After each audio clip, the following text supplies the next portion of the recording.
पूज्य महर्षि वशिष्ठ, ब्रह्मर्षि विश्वामित्र, महाराजा दशरथ, इस सभा में हम आपका स्वागत करते हैं। अब हमारे कुल गुरु मान्यवर शतानंद जी इस सभा में उपस्थित गुरुजनों के सम्मुख विवाह का प्रस्ताव रखें।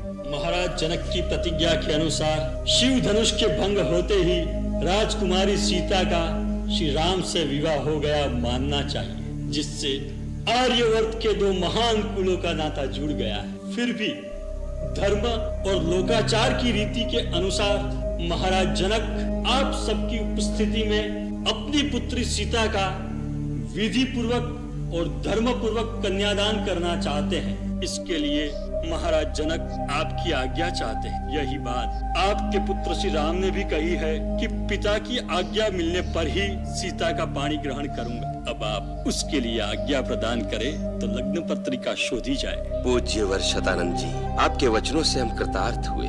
जो प्रस्ताव आपने प्रस्तुत किया है वो हमारे लिए गौरव की बात है। इस शिष्टा के लिए हम महाराज जनक का भी अभिनंदन करते हैं। हमें अपने पुत्र राम पर भी बहुत गर्व है, परंतु महाराज जनक जानते ही होंगे कि इक्ष्वाकु कुल के देवता ये महर्षि वशिष्ठ है। हम गुरुदेव से प्रार्थना करते हैं हमारा मार्गदर्शन करें।